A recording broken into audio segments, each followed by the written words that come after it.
Hello दोस्तों, नमस्कार। मैं हूं प्रेम प्रकाश। तो जीएस विद प्रेम की यूट्यूब चैनल में आप सभी का स्वागत है। जी हाँ, जैसे कि आप लोग जानते हैं कि हम लोग वाईसीटी की जो है प्रैक्टिस जो जीएस जीके की है रिवीजन सीरीज़ जो है हम लोग कर रहे हैं। और यहाँ पर हम रिवीजन के माध्यम से सभी जो जीके जीएस के हैं उनके क्वेश्चन यहाँ पर बुक को यहाँ पर रिवाइज कर रहे हैं।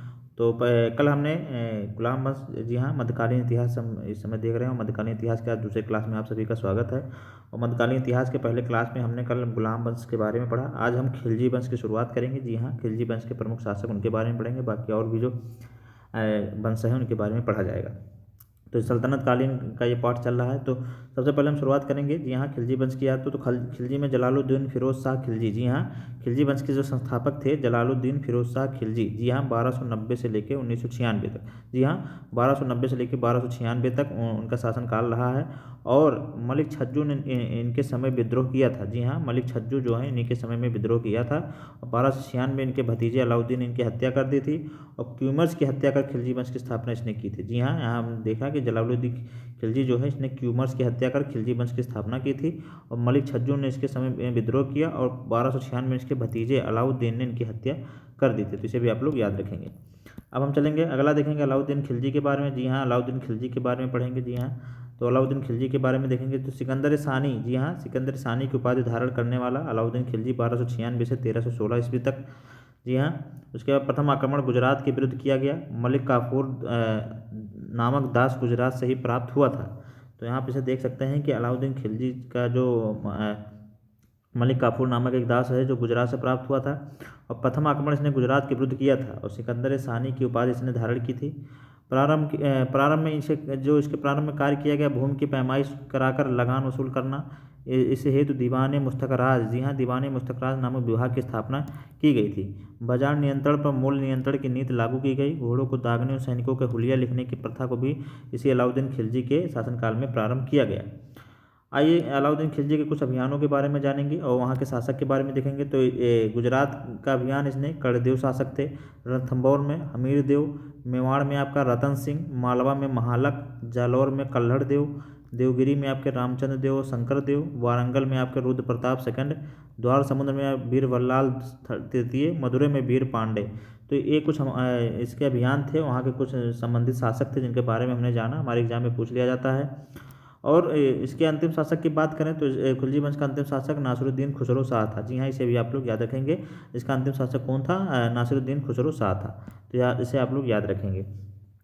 अगला हम लोग चलेंगे तुगलक वंश। जी हाँ, तुगलक वंश पे बात करेंगे। जी हाँ, तुगलक वंश की बात करेंगे। अब हम खिलजी वंश के बारे में पढ़े और हम यहाँ तुगलक वंश के बारे में पढ़ेंगे। तुगलक वंश का संस्थापक जो है गयासुद्दीन तुगलक था। जी हाँ, 1320 से लेकर 1325 ईस्वी तक इसने शासन किया। इसने उदारता की नीति अपनाई थी। जी हाँ, इसने उदारता की नीति अपनाई।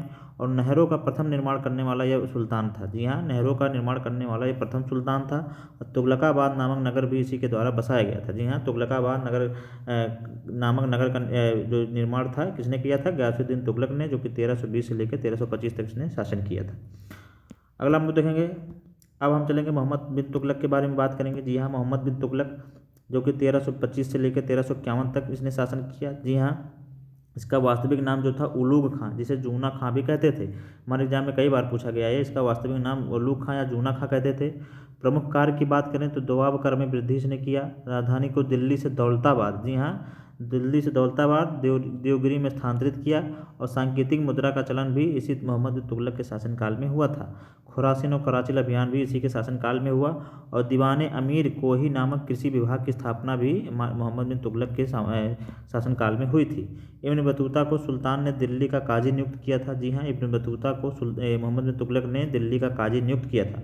और 1333 ईस्वी में मोरक्को यात्री इब्न बतूता भारत आया था। इसका यात्री विवरण जो है रेहला में मिलता है। जी हाँ, जो रेहला ग्रंथ था इसमें इसके यात्रियों का विवरण मिलता है किसने? इब्न बतूता का। और 1333 ईस्वी में मोहम्मद बिन तुगलक के शासनकाल में यह भारत आया था। इसके बारे में भी आपने यहाँ पढ़ा और इसे भी आप लोग याद रखेंगे।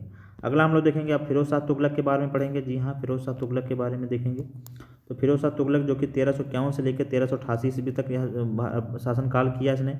और इस्लामी कानून द्वारा स्वीकृत केवल 4 कर, खराज, खुम्स, जजिया और ज़कात, जी हाँ, यहाँ पर फिरोज शाह तुगलक जो है इसने इस्लामी कानून के द्वारा जो स्वीकृत 4 कर थे, जिसमें एक खराज हो गया, एक खुम्स हो गया, एक जजिया हो गया, एक ज़कात, यही 4 कर इसने लगाया।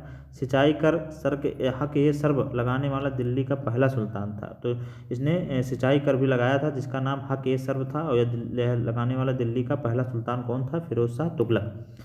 सर्वप्रथम लोक निर्माण विभाग का स्थापना भी इसी के द्वारा की गई, और इसके द्वारा बसाए गए नगर की बात करें तो फतेहाबाद, हिसार, फिरोजपुर, जौनपुर और फिरोजाबाद। जी हाँ, ये इतने नगर थे जो इसके द्वारा बसाए गए थे, जिसमें फतेहाबाद, हिसार, फिरोजपुर, जौनपुर और फिरोजाबाद। इसे आप लोग याद रखेंगे। दीवान खैरात, दारुल सफ़ा, दीवान बंदगान की स्थापना भी फिरोज शाह तुगलक के द्वारा की गई थी। दीवान खैरात, दारुल सफ़ा, दीवान बंदगान की स्थापना किसके द्वारा की गई? फिरोज शाह तुगलक के द्वारा। और ब्राह्मणों पर जजिया कर लगाया था किसने? फिरोज शाह तुगलक ने। ससरगनी नामक सिक्का भी हमारे फिरोज शाह तुगलक के द्वारा चलाया गया था। जी हाँ, ये बहुत इंपॉर्टेंट फैक्ट यहाँ पर, ये बहुत इंपॉर्टेंट पॉइंट एग्जाम ओरिएंटेड है। जो आपके एग्जाम में जो जो चीज़ें पूछी जाती हैं वही सब यहाँ पर कराया जा रहा है। आप लोग बस इस क्लास से जुड़े रहें और ज़्यादा से ज़्यादा लोगों को इसे शेयर करें अगर आपको क्लास पसंद आ रही है तो, और लोगों को और हमारे चैनल को सब्सक्राइब जरूर कर लिया करें।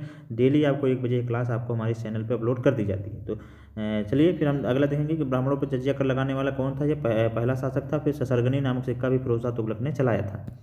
अगला हम लोग देखेंगे अब, अगला देखेंगे नासिरुद्दीन महमूद। जी हाँ, नासिरुद्दीन महमूद के बारे में पढ़ेंगे। जी हाँ, नासिरुद्दीन महमूद जैसे कि आप लोग जानते हैं कि तुगलक वंश का अंतिम शासक था। जी हाँ, तुगलक वंश का अंतिम शासक था, और इसके शासनकाल में मलिक सरवर जो जौनपुर को स्वतंत्र राज्य बनाया था। जी हाँ, मलिक सरवर जौनपुर को स्वतंत्र राज्य बनाया गया था। और नासिरुद्दीन महमूद जो है 1394 से लेकर 1412 तक इसने शासन किया था। और इसके शासनकाल में 1398 में ही तैमूर लंग ने दिल्ली पर आक्रमण किया था। जी हाँ, इसे आप लोग याद रखेंगे कि इसके ही शासनकाल में 1398 ईस्वी से लेकर में तैमूर लंग ने दिल्ली पर आक्रमण किया था। इसे भी आप लोग याद रखेंगे। अब हम चलेंगे सैयद वंश के बारे में पढ़ेंगे। जी हाँ, सैयद वंश जैसा कि आप लोग जानते हैं, सैयद वंश के बारे में देखेंगे। जी हाँ, सैयद वंश के बारे में देखेंगे तो सैयद वंश जो कि ज़्यादा उसमें नहीं है, लेकिन सैयद वंश के बारे में थोड़े से पढ़ेंगे। सैयद वंश का जो संस्थापक खिज्र खां था। सैयद वंश और खिज्र खां तैमूर लंग की खिज्र खां जो है तैमूर लंग का सेनापति था।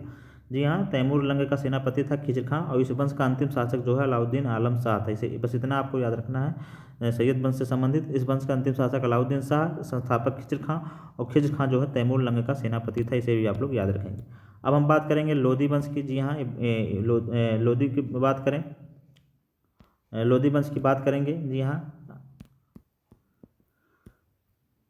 तो लोधी वंश में हम देखेंगे बहलोल लोधी। जी हाँ, सबसे पहले बहलोल लोधी 1451 से लेकर 1489 ईस्वी तक इसने शासन किया, और लोधी वंश का संस्थापक जो है बहलोल लोधी था। जी हाँ, लोधी वंश का संस्थापक बहलोल लोधी था, और इसने बहलोल नामक सिक्का भी चलाया था। जी हाँ, बहलोल नामक सिक्का चलाया, और जौनपुर राज्य को जीतकर दिल्ली सल्तनत में मिला लिया था। जी हाँ, जौनपुर राज्य को जीतकर दिल्ली सल्तनत में इसने मिला लिया था। अगला हम देखेंगे। जी हाँ, सिकंदर लोधी। जी हाँ, सिकंदर लोधी की बात करेंगे। जी हाँ, बहलोल लोधी के बाद फिर हमारा सिकंदर लोधी आया। जी हाँ, सिकंदर लोधी। तो सिकंदर लोधी ने है जो 1489 से लेकर 1517 तक इसने शासन किया, और 1504 में आगरा शहर जो है इसी सिकंदर लोधी ने बसाया था, जिसे अपनी राजधानी बनाया था। और भूमि पैमाइश के लिए गज सिकंदरी का प्रचलन भी इसी सिकंदर लोधी के द्वारा करवाया गया, और वह गुलरूपी नामक कविताएँ लिखता था। जी हाँ, सिकंदर लोधी जो है गुलरूपी नामक कविताएँ लिखता था, और इसके काल में आयुर्वेदिक ग्रंथ और फारसी में अनुवाद कर गजे सिकंदरी नामक से किया गया। जी हाँ, तो यहाँ पर हमने देखा कि इसके काल में आयुर्वेदिक ग्रंथ का जो फारसी में अनुवाद कर गजे सिकंदरी नाम से किया गया, या गुलरूपी नामक कविताएँ लिखता था, और 1489 लेके 1517 तक इसने शासन किया, और इसने आगरा को अपनी राजधानी बनाया। उस आगरा की स्थापना भी 1504 में की थी, और भूमि पैमाइश के लिए गजे सिकंदरी का प्रचलन इसी के द्वारा करवाया गया था। तो इसे आप लोग याद रखेंगे। अब हम चलेंगे, बात करेंगे इब्राहिम लोदी की। जी हाँ, इब्राहिम लोदी जैसा कि आप लोग जानते हैं, इब्राहिम लोदी जो है दिल्ली सल्तनत का अंतिम शासक था। जी हाँ, दिल्ली सल्तनत का अंतिम शासक कौन था? इब्राहिम लोदी, जो कि 1517 से लेकर 1526 तक इसने शासन किया। इब्राहिम लोदी और राणा सांगा के बीच खतौली का युद्ध जो है 1518 में हुआ था, और इसमें इब्राहिम लोदी की हार हुई थी। जी हाँ, इब्राहिम लोदी और राणा सांगा के बीच खतौली का युद्ध हुआ था 1518 में, और इसमें इब्राहिम लोदी की हार हुई थी। और इब्राहिम लोदी और बाबर के बीच पानीपत का प्रथम युद्ध जो है 1526 में हुआ था, जिसमें इब्राहिम लोदी की हार हुई थी। जी हाँ, इसमें इब्राहिम लोदी की हार हुई, बाबर यहाँ विजयी हुआ, और यहीं से आपको मुगल वंश की स्थापना हुई थी। तो इसे आप लोग याद रखेंगे। पानीपत के प्रथम युद्ध में इब्राहिम लोदी पराजित हुआ और मारा गया। पानीपत के प्रथम युद्ध में इब्राहिम लोदी पराजित हुआ और मारा गया। तो इस तरह आपने देखा कि पानीपत के प्रथम युद्ध में जो है इब्राहिम लोदी मारा गया। अब हम सल्तनत कालीन कुछ प्रमुख अधिकारियों के पद नाम और उनके बारे में जानेंगे, उनके जो कार्य हैं उनके बारे में जानेंगे। तो सबसे पहले वजीर, जी हाँ, जिसका काम जो है वित्त विभाग का प्रमुख होता था ये। आरिज ए मुमालिक, ये हमारे एग्जाम में कई बार मिलान के रूप में पूछ लिया जाता है, फैक्ट के रूप में, तो आप इसे याद रखेंगे कि आरिज ए मुमालिक जो है सैन्य विभाग का प्रमुख होता था। दीवान इंसा या दबीर रसातल जो है शाही पत्र व्यवहार विभाग का प्रधान अधिकारी होता था। दीवान रसातल जो है विदेशी विभाग का अध्यक्ष होता था। यहाँ रसातल से गांव में कहते होते हैं कि रसातल में चला गया, तो यहाँ रसातल का मतलब विदेश चला गया, तो इसे भी आप जोड़ के याद कर सकते हैं। रसातल मतलब विदेशी विभाग का अध्यक्ष होता था। सदर उस सदरूर, जी हाँ, सदर उस सदूर जो है धर्म विभाग का अधिकारी होता था। सदर उस सदूर जो है धर्म विभाग का अधिकारी होता था। बाकी काजी उल कज़ात, काजी उल कुजात जो है न्याय विभाग का अधिकारी होता था। काजी मतलब न्याय। बरीद मुमालिक जो है गुप्तचर विभाग का प्रधान होता था। जी हाँ। वकील हाजिब जो है दरबारी शिष्टाचार संबंधी अधिकारी होता था। सर जहाँदार जो है सुल्तानों के अंगरक्षकों का प्रधान होता था। तो इसे आप लोग याद रखेंगे। बाकी आप यहाँ देखेंगे मुस्तफ़ी मुमालिक जो है महालेखा परीक्षक होता था और मुशरिफ मुमालिक जो है महालेखाकार होता था। तो इस तरह हमने देख लिया जो प्रमुख सल्तनतकालीन प्रशासनिक अधिकारी उनके कार्यों के बारे में हमने देखा। इसे आप लोग जरूर एक दो बार पढ़ लीजिएगा, यहाँ से आपके एग्जाम में क्वेश्चन जरूर पूछे जाते हैं, तो इसे आप लोग जरूर रखेंगे। अब हम चलेंगे प्रमुख प्रशासनिक विभाग और संस्थापक की बात करेंगे। जी हाँ, सल्तनत कालीन कुछ प्रमुख प्रशासनिक विभाग उनके संस्थापक की बात करेंगे। तो नायब मामलिकात जो है प्रशासन संचालन बहराम शाह इसके संस्थापक थे। नायब मामलिकात। दीवान अर्ज जो है सैन्य विभाग से संबंधित है, इसका बलबन ने स्थापना किया। दीवान रियासत जो कि बाजार नियंत्रण से अलाउद्दीन खिलजी ने स्थापित किया। दीवान मुस्तकरात जो कि बकाया राजस्व वसूली करने के लिए से अलाउद्दीन खिलजी ने स्थापित किया। बाकी दीवान अमीर कोही जो है किसी विभाग से संबंधित था, मोहम्मद बिन तुगलक ने इसे स्थापित किया। दीवान बंदगान दासों का देखरेख फिरोज शाह तुगलक ने इसकी स्थापना की। दीवान खैरात दान विभाग से संबंधित था, फिरोज शाह तुगलक ने इसकी स्थापना की। दारुल सफ़ा जो चिकित्सा विभाग से स्थापित था, तो इसे फिर फिरोज शाह तुगलक ने इसकी स्थापना की थी। तो इस तरह हमने देख लिया कि कुछ जो प्रमुख यहाँ पर प्रशासनिक विभाग उसके संस्थापक थे उसके बारे में हमने देखा। यहाँ से भी आपके एग्जाम में क्वेश्चन पूछे जाते हैं, आप लोग इसे जरूर पढ़ लीजिएगा 1 से 2 बार। अब हम देखेंगे सल्तनत कालीन कुछ स्थापत्य के बारे में देखेंगे। जी हाँ, कि यहाँ पर किस सल्तनत काल में क्या क्या स्थापित किया गया। तो कुतुबुद्दीन ऐबक के द्वारा कुब्बत उल इस्लाम मस्जिद जो कि दिल्ली में बनाया गया, इसकी स्थापना की गई। 2.5 दिन का झोपड़ा जो है अजमेर में, यह भी कुतुबुद्दीन ऐबक के द्वारा। कुतुब मीनार जो है दिल्ली में, यह भी कुतुबुद्दीन ऐबक के द्वारा बनाया गया। तो यहाँ हम देख सकते हैं कुब्बत उल इस्लाम, 2.5 दिन का झोपड़ा और कुतुब मीनार, ये तीनों कुतुबुद्दीन ऐबक के द्वारा। अगला देखेंगे इल्तुतमिश के द्वारा। तो सुल्तान मढ़ी का मकबरा जो कि दिल्ली में है, ये भी इल्तुतमिश के द्वारा। और मदरसा ये मुइज्जी जो है ये भी दिल्ली में, ये भी हमारे इल्तुतमिश के द्वारा बनाया गया था। अगला देखेंगे बलबन के द्वारा। जी हाँ, बलबन की बात करें तो बलबन का मकबरा जो है दिल्ली में बना हुआ है और लाल महल भी दिल्ली में बलबन के द्वारा बनाया गया था। अलाउद्दीन खिलजी की बात करें तो अलाई दरवाज़ा जो कि दिल्ली में है, हजार सेतुन जो है ये भी दिल्ली में ही स्थित है, तो ये भी अलाउद्दीन खिलजी के द्वारा बनाया गया था। अगला हम लोग देखेंगे जमात खाना जो है, ये भी अलाउद्दीन खिलजी के द्वारा दिल्ली में बनाया गया। अब हम बात करेंगे मोहम्मद बिन तुगलक की, तो इसने आदिलाबाद का किला जो है दिल्ली में बनवाया था। शेख निजामुद्दीन औलिया का मकबरा भी दिल्ली में इसी मोहम्मद बिन तुगलक के द्वारा बनवाया गया था। इब्राहिम लोदी की बात करेंगे तो सिकंदर लोदी का मकबरा जो है दिल्ली में इस इब्राहिम लोदी के द्वारा बनवाया गया था। अब हम बात करेंगे सल्तनत कालीन कुछ साहित्य के ग्रंथों के नाम, उनके लेखक की बात करेंगे। तो किताबुल हिंद या तहकीक हिंद जो है ये अलबरूनी के द्वारा लिखा गया। जी हाँ, इसे आप लोग याद रखेंगे। किताबुल हिंद या तहकीक हिंद ये दोनों एक ही है, अलबरूनी के द्वारा लिखा गया। तारीख यामनी जो है उतबी के द्वारा। ताज उल माशिर जो है हसन निज़ामी के द्वारा। तबकात नासिरी जो है मिनहास उस सिराज के द्वारा। सियासतनामा जो है निज़ामुल मुल्क तुसी के द्वारा। फतुहात अल सलातीन जो है मलिक इशामी के द्वारा। तारीज़ ये फिरोज़शाही जो है जियाउद्दीन बर्नी के द्वारा। फतवा ये जहाँदारी जो है जियाउद्दीन बर्नी के द्वारा। फुतुहात ये फिरोज़शाही जो है फिरोज़ शाह तुगलक के द्वारा।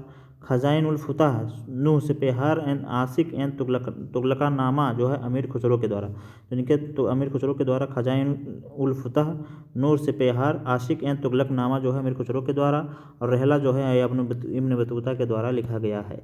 बाकी अगला हम देखेंगे तारीख़ मुबारक शाही जो है यहिया बिन अहमद सरहिंदी के द्वारा। शाहनामा जो है फिरदौसी के द्वारा। चंदायन जो है दाऊद के द्वारा। मिर्गावती जो है कुतुबन के द्वारा। और ज़फ़रनामा जो है मुल्ला याजदी के द्वारा लिखा गया है। तो यहाँ पर ये कुछ सल्तनत कालीन पुस्तक थी और उनके साहित्य थे, ग्रंथ थे और उनके लेखक थे जिनके बारे में हमने देखा। तो आज की क्लास हम यहीं ख़त्म करेंगे और कल से फिर हम अगला टॉपिक पढ़ेंगे, विजयनगर साम्राज्य शुरुआत करेंगे।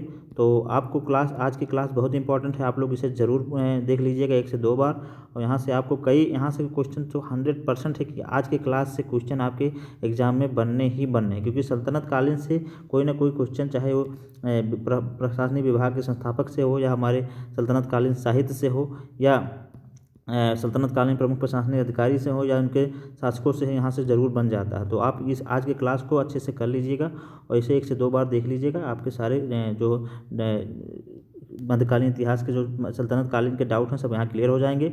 और अगर क्लास आपको पसंद आ रही है तो इसे आप ज़्यादा से ज़्यादा लोगों को शेयर करें और यहाँ इसे सब्सक्राइब जरूर करिएगा। डेली 1 बजे क्लास हमारी आपको अपलोड कर दी जाती है, तो आप वहाँ से जुड़ के हमारी इस क्लास का आनंद ले सकते हैं। तो चलिए फिर हम कल मिलेंगे एक नए क्लास में, तब तक पढ़ते रहिए, आप लोग सुस्त रहिए, मस्त रहिए। नमस्कार, जय हिंद।